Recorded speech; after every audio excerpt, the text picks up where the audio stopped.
বিনামূল্যে শিক্ষা সেবা দেওয়া হচ্ছে। ময়মনসিংহ প্রতিনিধি শরীফুজ্জামান টিটুর পাঠানো তথ্য ছবি নিয়ে ডেস্ক রিপোর্ট। সমাজের সুবিধা বঞ্চিত ও স্কুল থেকে ঝরে পড়া শিশুদের মাঝে শিক্ষার আলো ছড়িয়ে দিতে অনলাইন অ্যাক্টিভিস্ট জামান পায়েল 2013 সালে একটি স্কুল গড়তে ফেসবুকে জনমত গড়ে তোলেন। তার সাথে যোগ দেন আরো 12 জন বন্ধু। ব্রহ্মপুত্র নদীর অপর পারে অপেক্ষাকৃত দরিদ্র এলাকা চর কালীবাড়িতে প্রতিষ্ঠিত হয় ঘাসফুল শিশু নিকেতন নামে বিদ্যালয়টি।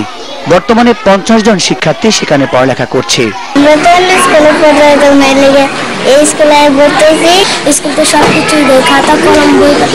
সব এখানে সুবিধা বঞ্চিত শিশুদের পড়াশোনা করে এবং একটা নৈতিক শিক্ষা দেওয়ার চেষ্টা করা হচ্ছে। যদি তাদেরকে একটা শ্রম দেই, একটা সময় দিই, তাদেরকে নিয়ে কাজ করি, তাহলে হয়তো তাদের মাঝখান থেকে একটা প্রতিভা বের হয়ে আসবে।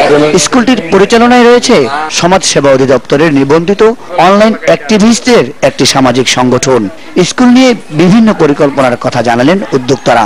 স্কুল পরিচালনা করতে আমাদের যে ব্যয়ভার বহন করতে হবে সেটা আমাদের ফেসবুকের বন্ধুরাই দায়িত্ব দিল। আমরা সবাই মিলে স্কুলটি পরিচালনা করব। তাদের ভবিষ্যৎটা যাতে সুন্দর করে গড়ে ওঠে সেভাবে আমরা পদক্ষেপ নিচ্ছি। পড়ালেখা সহ সব ধরনের সুযোগ সুবিধা পেয়ে শিশু ও তাদের অভিভাবকরাও বেশ খুশি। বাইরে অনেক আদর যত্ন করে, আমরা বাচ্চারা অসুখ বিসুখ সবকিছুই হারা দেখাশোনা করে। অনেক সুখ সুবিধা হয়েছে এখানে স্কুলটা আসতে। নতুন প্রজন্মের এই উদ্যোগকে সাধুবাদ জানিয়েছেন শিক্ষক সহ প্রশাসনের কর্মকর্তারা।